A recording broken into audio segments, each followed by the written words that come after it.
आपके अपना चैनल के जीनियस ऑनलाइन क्लास में स्वागत है, अभिनंदन है। आई होप, मुझे पूरा विश्वास है कि आप लोग जहाँ भी होंगे वहाँ मस्त होंगे, स्वस्थ होंगे।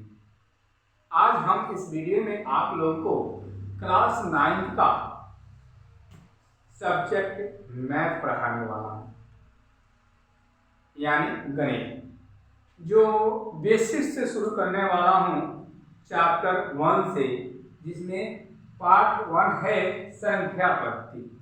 तो सबसे पहले संख्या पद्धति को जानेंगे कि संख्या पद्धति किसे कहते हैं, क्या होता है। उसके बाद हम लोग भाग 2 में पढ़ेंगे एक्सरसाइज 1.1। ऐसे ही करते हम लोग पढ़ते चलेंगे। तो सबसे भाग 1 में पढ़ेंगे संख्या के परिचय।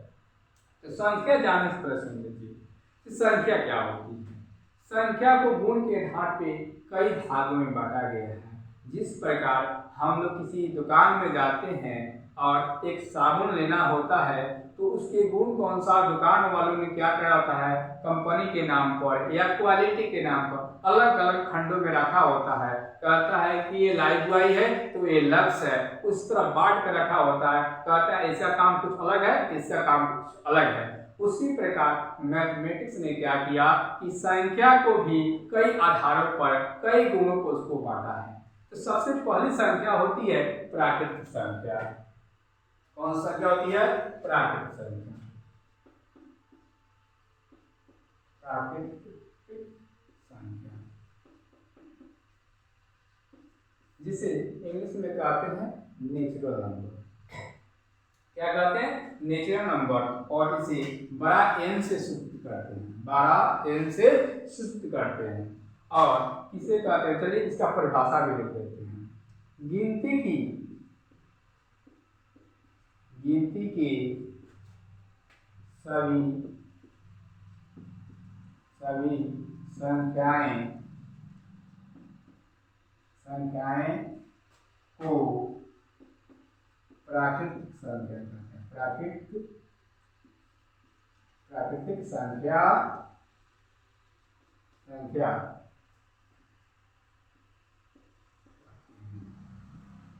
जैसे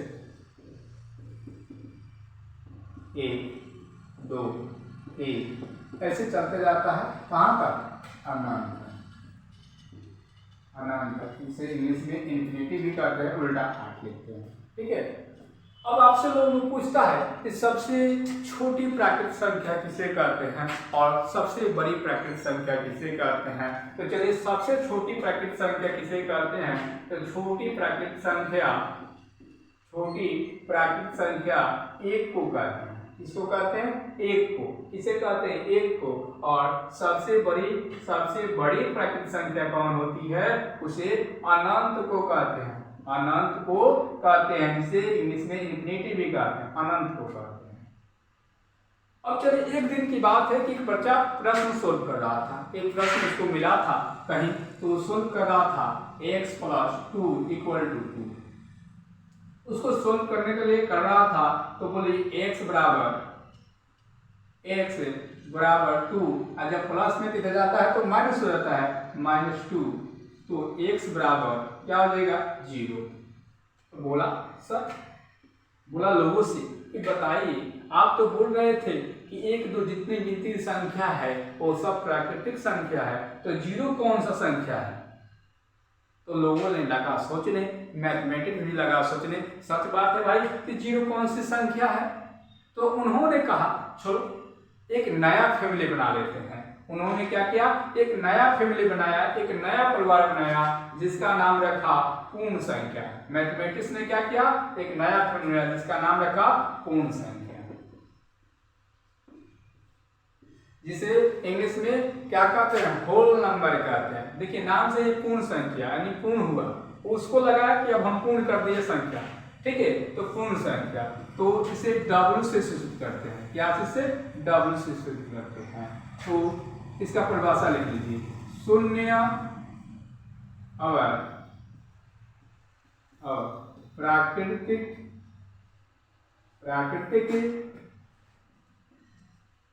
संख्या के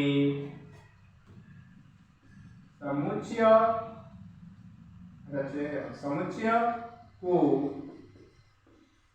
पूर्ण संख्या कहते हैं। क्या कहते हैं? पूर्ण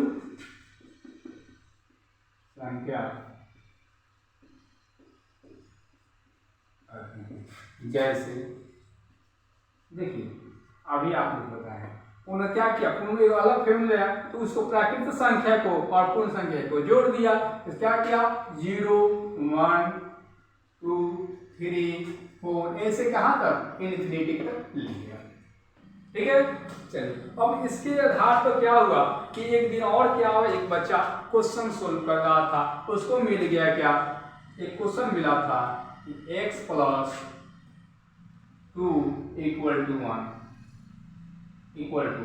उन्होंने सोल्व किया, x = 1 यहाँ से प्लस है तो माइनस चल जाएगा 2 तो x = -1। अब देखिए फिर बच्चा ने सवाल किया, अरे भाई ये -1 किस फैमिली में जाएगा, आप तो 0 और 1 को बता दिए कि 1 चला जाएगा, इसमें प्राकृतिक संख्या में 0 होगा तो एक नया फैमिली बना दिए तो चला गया पूर्ण संख्या में, लेकिन -1 किस फैमिली में जाएगा, चलिए हम बताते हैं आपको।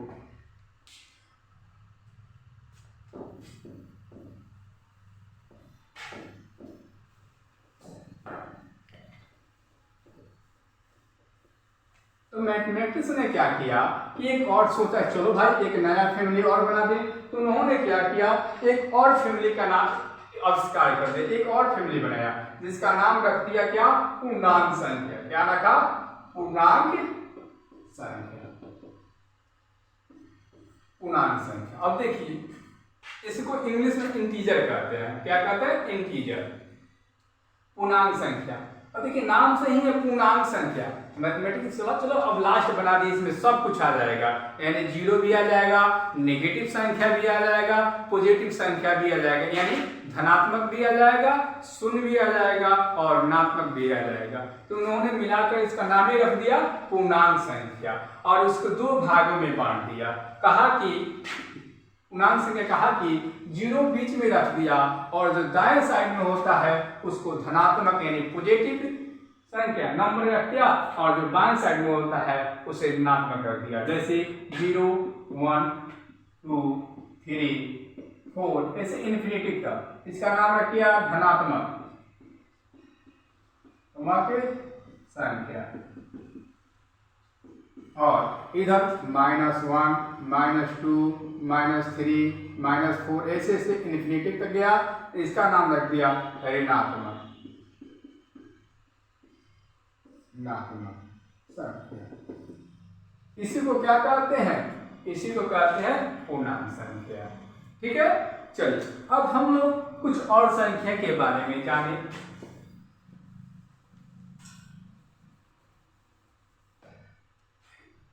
अब आप लोग को पढ़ने को मिलेगा कि अभाज्य संख्या किसे कहते हैं। ठीक है, अभाज्य संख्या किसे कहते हैं।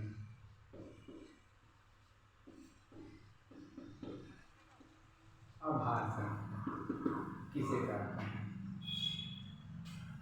तो 1 से बड़ी व प्राकृतिक संख्या, प्राकृतिक संख्या जो एक या स्वयं के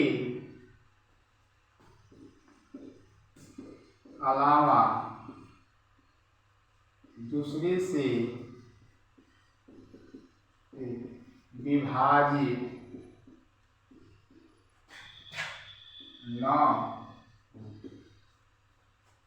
अब देखिए परिभाषा से सुन लीजिए, 1 से बड़ी वह संख्या जो एक या स्वयं के अलावा दूसरे से विभाजित ना हो उसे क्या कहते हैं, अभाज्य संख्या कहते हैं। जैसे देख लीजिए, जैसे में आप समझ में आ जाएगा, जैसे 2 3 7 11 इसी तरह। देखिए 2 1 के पहाड़ा में आता है, 1 से भाग लग जाएगा, 2 से लगेगा, दूसरे कोई संख्या से लगेगा, 1 से बड़ी है कि नहीं है, तो यही हमारा क्या होता है, आधार संख्या होता है। क्या होता है, आधार संख्या होता है। और कहिएगा सर आधार संख्या तो बता दिए, आधार संख्या किसे कहते हैं, जो 4 आता है, 6 आता है, 8 आता है, ये कौन सी संख्या है? अरे बाबू हम बताएंगे ये क्या आता है, इसको कहते हैं भाज्य संख्या। कैसे, चलिए इसे कहते हैं भाज्य संख्या।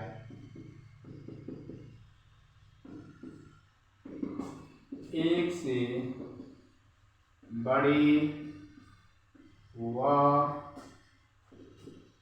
प्राकृतिक संख्या जो एक या स्वयं के अलावा दूसरे से विभाजित हो, उसे क्या कहते हैं, उसी को क्या कहते हैं, भाज्य संख्या। भाज्य संख्या। कोई प्रॉब्लम? देखिए जैसे में 4, 6, 8 अभी बता रहे थे, जितने अभाज्य संख्या छांट उसके बाद जितने होती है सभी संख्या क्या होती है, वो भाज्य संख्या। देखिए 2 में 1 से भी भाग लग जाएगा, 2 से भी लगेगा, और स्वयं 4 से भी लग जाएगा, उसी को क्या कहते हैं, भाज्य संख्या कहते हैं। चलिए हम लोग को इस चैप्टर में और भी संख्या को पढ़ना है, तो हम लोग पढ़ें। हम लोग को पढ़ना है कि परमीय संख्या किसे कहते हैं और परमीय संख्या किसे कहते हैं। ठीक है, तो सबसे पहले जानेंगे परमीय संख्या किसे कहते हैं। एक में होता परिमेय संख्या। परिमेय संख्या, परमीय संख्या किसे कहते हैं, तो जब किसी संख्या को P बाई Q यानी P बटा Q के रूप में लिखा जाता है उसे क्या कहते हैं, परमीय संख्या कहते हैं। जैसे 2/4, 3/6, 2, 3। अब कहिएगा सर ये 2 क्या है, परमीय संख्या क्या, परमीय संख्या तो बाटा के रूप में नहीं लिख रहे हैं बाबू, ये परमीय संख्या है। क्यों, आप लोग छोटे क्लास में पढ़े होंगे कि जो कोई भी संख्या होता है उसकी नीचे हर में 1 छुपा होता है। यहाँ पर क्या होता है, 1 छुपा होता है। क्या होता है, 1 हमेशा क्या होता है, छुपा होता है, इसलिए क्या है, परमीय संख्या है। ठीक है, चलिए अब कुछ और विशेष बताएंगे, आगे बताएंगे। कुछ और नियम भी होता है परमीय संख्या पहचानने का, जो आगे हम बताएंगे, आप लोग टेंशन मत लीजिएगा। चलिए दूसरा है अपरिमेय संख्या। अभी परिभाषा जानते चलिए, समझते चलिए। अपरिमेय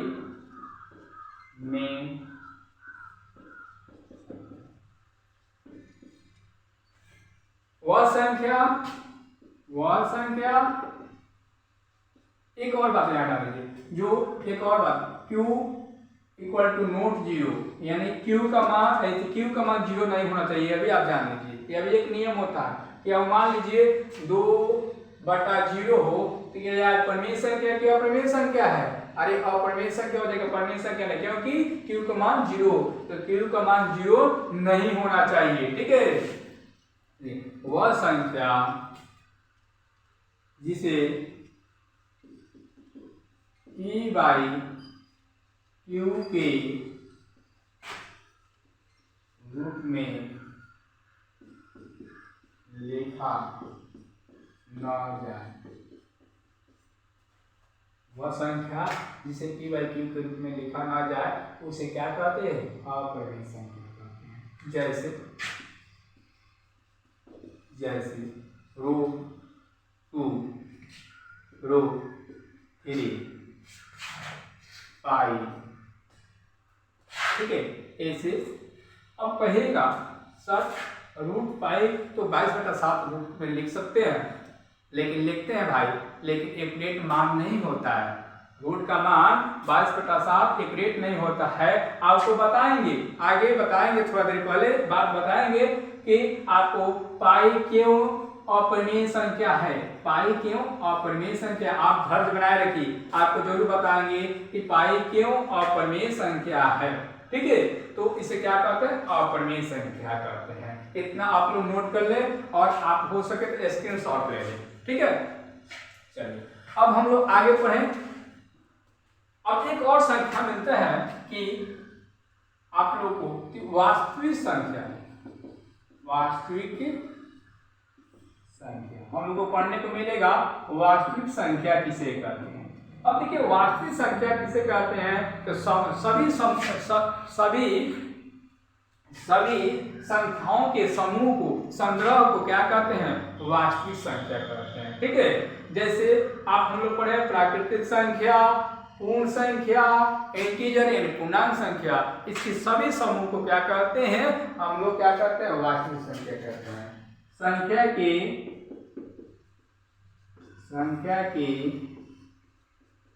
सभी संग्रह को क्या कहते हैं, वास्तविक संख्या। संख्या के सभी संग्रह को क्या कहते हैं, वास्तविक संख्या कहते हैं, ठीक है। चलिए आगे हम लोग पढ़े कि वास्तविक संख्या पढ़ना है हम लोग को कि वास्तविक संख्या दशमलव प्रसार क्या है, ठीक है। उसी में हम आप लोग को बताया कि कुछ और नियम की परिमेय संख्या, अपरिमेय संख्या पहचानने को, ठीक है।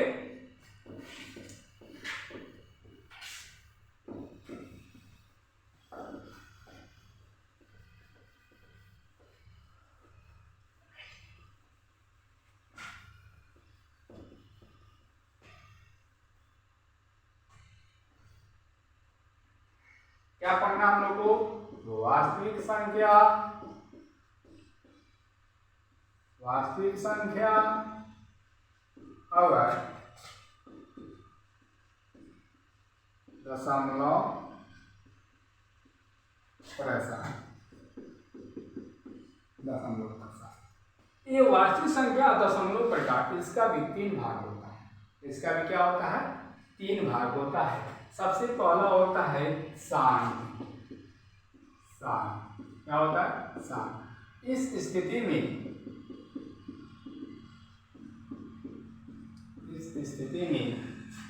शेष शून्य रहता है, जब शांत होता है कोई संख्या दशमलव प्रसार में, इस स्थिति में शून्य होता है। चलिए हम आपको बताते हैं उदाहरण में। जैसे मान लीजिए कि 1/2 क्या, जैसे उदाहरण ले लिए और इसका भाग करके देखिए 1 में, और अंश में भाग करते हैं किससे, 3 से, 2 से भाग करके देखिए। तो बताइए 1 में भाग लगेगा, नहीं लगेगा। तो यहाँ पर दशमलव देंगे और जब यहाँ 0 बैठाएंगे तो यहाँ भी 0 बैठा देंगे। 0 तो 2 बचे 10, बोलिए कट गया हमारा शेष। क्या आया, शेष 0 आया और पूरी कट गया, ये शांत हो गया। इसमें आप दूसरा काम कर सकते हैं, एक रेट मान निकल गया, इसी को कहते हैं शांत। इसको क्या कहते हैं, शांत, ठीक है। चलिए अब हम लोग दूसरा जो होता है अनवसानी आवर्ती, ठीक है। अवसानी आवर्ती जिसे हम लोग क्या कहते हैं, अशांत आवृत्ति भी कहते हैं। देखिए और एक और बात है, आपको बोले थे परिमेय संख्या अपरिमेय संख्या, इसमें भी पहचानने को बताएंगे। तो जो पूरी कट जाए, एक रेट मान निकल जाए, तो बताइए वो क्या होगा, परिमेय संख्या होगा। तो देखिए पूरी कट गया, 1/2 क्या है, परिमेय संख्या है, परिमेय संख्या है, क्या है, परिमेय संख्या है, जो पूरी कट जाए, ठीक है। तो इस स्थिति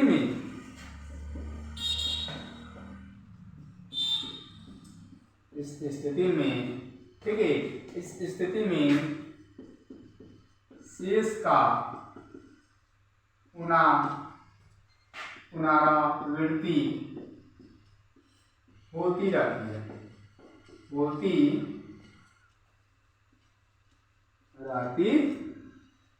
देखिए इसमें क्या होता है, जो शेष आता है ना उसका पुनरावृत्ति होती रहती है। जैसे देखिए एग्जाम्पल में आपको बता रहे हैं, मान लीजिए 1/3 तो 1/3 और 1 में हम लोग भाग दें 3 से, क्या भाग लगेगा? नहीं लगेगा। तो यहाँ पर दशमलव देंगे तो यहाँ बढ़ जाएगा 0, 3×9, बताइए क्या उतरेगा? 1। फिर यहाँ पर दशमलव है तो 0 बढ़ गया, 3×9, बताइए 1 उतरेगा? नहीं उतरेगा, 1 उतरेगा। तो 1 उतरेगा, फिर यहाँ 0 बढ़ जाएगा, 3×9, क्या उतरेगा? 1। ऐसे ही चलते रहेगा ये। इसका कभी अंत होगा? नहीं होगा, ठीक है, इसका अंत नहीं होगा, ठीक है।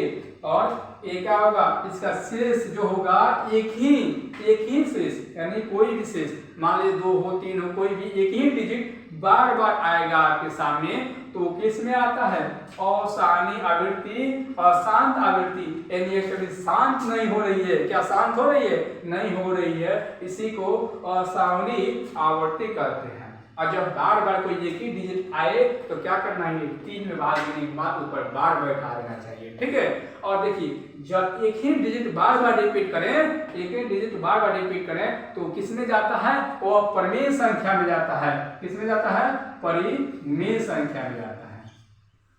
यह भी एक पहचानने की आपकी तरीका है, ठीक है। किस में जाता है? परिमेय संख्या में, ठीक है। चलिए अब तीसरा हम लोग पढ़ेंगे, कौन सा नियम? तीसरा। 3 भाग होता है, ये 3 भाग में बटा होता है। एक होता है और तीसरा अनवसानी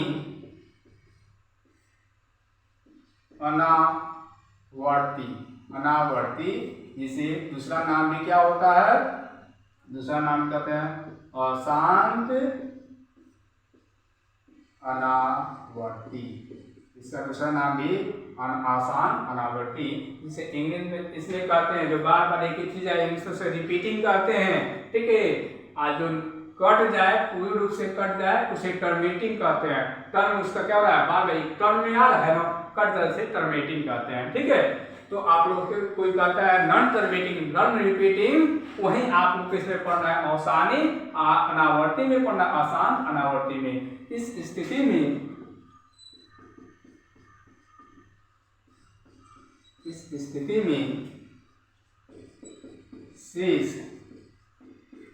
शेष का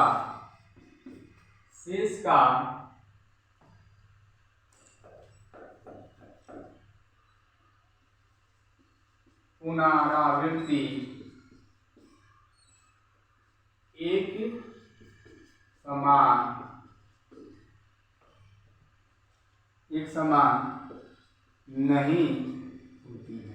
एक समान नहीं होती है। एक समान नहीं होती है। जैसे एग्जाम्पल में हम लोग जैसे में देखें, जैसे में आप लोग के सामने हम बोले थे कि पाई क्या है? अपरिमेय संख्या, जिसका मान हम लोग मानते हैं 22/7। चलिए 22/7 है, रख कर देख ले, 22/7। इसका भाग करके देखे 22 में 7 से, 7×21, बोलिए क्या आएगा? 1 आएगा। इसमें दशमलव देंगे 0, 7 दूनी 14, कैसे जाएगा? 7 एकम 7, बोलिए क्या आएगा? शेष 3 बचेगा। क्या बचेगा? 3। बताइए यहाँ पर 1 शेष बचा, यहाँ पर 3 शेष बचा, यही 3 से बच रहा है 3। बोलिए यहाँ पर दशमलव बढ़ जाएगा ना, बोलिए 7 7 का 28, बताइए शेष कितना बचा? 2। यही बार है आपका 3.114, बार बार रिपीट हो रहा है, यानी टर्मिनेटिंग हो रही है। क्या टर्मिनेटिंग हो रही है? कर रही है, पूरी तरह नहीं कर रही है। इसी को क्या कहते हैं? आसान अनावृत्ति कहते हैं। जिसको नॉन टर्मिनेटिंग हो, नॉन रिपीटिंग हो, उसी को क्या कहते हैं? अपरिमेय संख्या कहते हैं। यानी जो पूरी ना कटे, एक समान डिजिट ना आए, ठीक है, उसी को क्या कहते हैं? अपरिमेय संख्या कहते हैं। इसे क्या कहते हैं? अपरिमेय संख्या कहते हैं। आई होप आपको परिमेय संख्या और परिमेय संख्या पूरी तरह से समझ में आ गया होगा, मुझे पूरा विश्वास है, ठीक है। अब चलिए हम लोग को इस चैप्टर में घातांक नियम भी पढ़ना है।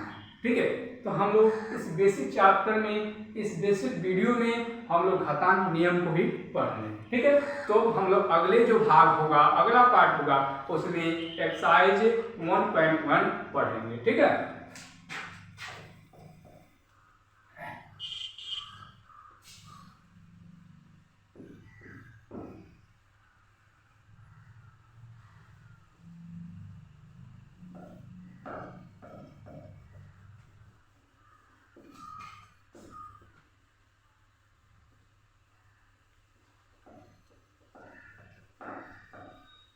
आप लोग इस वीडियो को पूरी लास्ट तक देखने का प्रयास कीजिएगा ताकि आपको पूरी तरह समझ में आ जाए, और अगला एक्सरसाइज जब सोल्व करें तो आपको कोई प्रॉब्लम ना हो, आप लोग अपने से भी क्वेश्चन को बना लें। ठीक है, चलिए अब हम लोग एक पढ़ना इस अध्याय में घातांक नियम।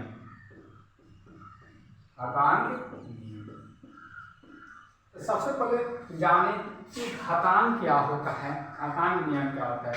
तो आप लोग पढ़े होंगे कि मान लीजिए कोई संख्या है 2 के पावर 2, ठीक है, तो 2 के घात 2, ठीक है, तो जो नीचे वाला होता है ना, इसी को हम लोग कहते हैं घातांक।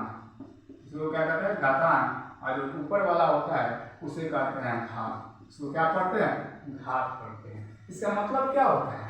यानी दो बार है, जितना ऊपर पावर होगा 2 बार है, जो इंग्लिश में पावर कहते हैं, इसको क्या कहते हैं? पावर कहते हैं। इंग्लिश में क्या कहते हैं? पावर। देखिए 2 गुने 2, कितना 2 बार? 2 बार इक्वल टू 4, यानी 2 के पावर 2 यानी बराबर किसके बराबर होता है? 4 के बराबर होता है। किसके बराबर होता है? 4 के बराबर होता है। तो उसी तरह हम लोग घातांक के नियम होते हैं, इसका भी 4 गो नियम होता है। पहला नियम होता है a n × a n, ठीक है, जो आधार होता है बेस वो समान होता है, लेकिन पावर अलग अलग हो और गुना हो, तो उसको कैसे सोल्व करेंगे? तो पावर जो आधार का सेम लिख देंगे, और जो सेम होगा ऊपर वाला उसको क्या करेंगे? दोनों को जोड़ देंगे, दोनों को जोड़ देंगे। ठीक है, तो देखिए उदाहरण लेंगे, 17 के पावर 6 × 17 के पावर 3 इक्वल टू, कैसे करेंगे? 17 को 17 उतार देंगे और इसको जोड़ देंगे, 6 + 3 इक्वल टू कितना हो जाएगा? 17 के पावर 9। वाला नियम ये हो गया। ठीक है, अब चलिए दूसरा नियम क्या आता है?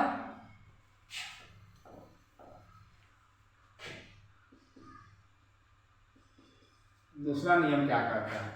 तो पहला नियम क्या होता है? मान दूसरा, मान लीजिए कोई बेस a है और m उसका होल पावर है, m है, m पावर है और उसका होल पावर n है, तो इसको कैसे सोल्व करेंगे? ठीक है, तो इसको सोल्व करने के लिए क्या करेंगे? बेस को बेस लिख देंगे a और ये दोनों होता है उसको क्या करेंगे? गुना।